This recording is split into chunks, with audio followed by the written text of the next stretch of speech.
आपल्या बाबांचा जन्मदिवस, आपल्या बाबांची जयंती, आणि या दिवशी कोणीही दोन शब्द बोलणं चूकच आहे.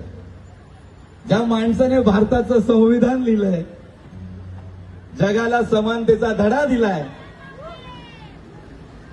त्याच्या जयंतीच्या दिवशी आपल्यासारख्या माणसाने बोलणं चूक. पण एवढं नक्की सांगेल, बाबा आज तुम्ही नसतात तर आम्ही नसतो.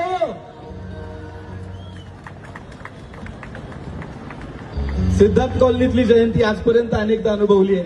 राहणारा विक्रोळीचा आहे, त्यामुळे विक्रोळी जयंती सुरू करून सिद्धार्थ कॉलनीपर्यंत यायचं, इथून पुढे वरळीला जायचं, चैत्यभूमीला जायचं, जयंती साजरी करत राहायची.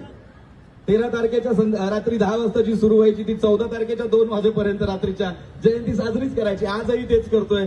शूटिंग करून आलोय पण जयंती साजरी करतोय. विक्रोळीला जाऊन आलो, आता चेंबूरमध्ये आलो, आता इथून परत वरळीला जाणार. पण हे काय, मगाशी गाणं यासाठी लावायला सांगितलं. मध्यंतरी बरेच जण विचारत होते इंस्टाग्राम वरती, फेसबुक वरती, नाचून साजरी करायची का वाचून साजरी करायची. सगळे विचारत होते काय करायचं, नाचून करायची वाचून करायची. भावांनो, आमचा समाज 364 दिवस वाचतो आणि माझ्या बाबाच्या जयंतीला नाचतो. तुम्ही सगळे आज इथे जमलेला आहात. अत्यंत महत्वाचा क्षण आहे, आपल्या सगळ्यांसाठी सोन्याचा दिवस आहे हा.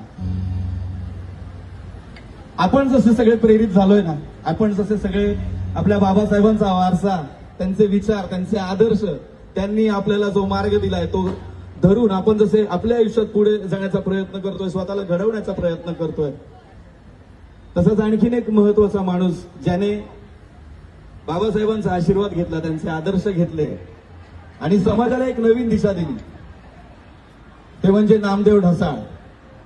आणि आज आमची संपूर्ण team, Sanjay sir, Varuna ma'am, Mallika ma'am, आमची संपूर्ण टीम, स्मिताताई, गौरी, सगळ्यांचं इथे आम्ही स्वागत करतो यासाठी की आज तुमच्या सगळ्यांच्या साक्षीने, सिद्धार्थ कॉलनीच्या साक्षीने, मी म्हणेन हा महाराष्ट्राचा महासिनेमा आहे ढसाळ नावाचा, त्याचं पोस्टर लॉन्च, पोस्टर अनावरण आज इथे होणार आहे. इथे आम्हाला सगळ्यांना बोलवलं, प्रेम दिलं, जय भीम ही साथ घातली. कारण हे फक्त घोषवाक्य नाही, ही प्रत्येकाच्या मनातली भावना आहे, ही समतेची फुंकर आहे.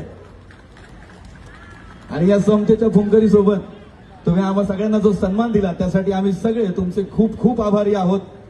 असंच वाचत राहूया, नाचत राहूया आणि बाबासाहेबांचे विचार वेगवेगळ्या माध्यमातून पुढे घेत जाऊया.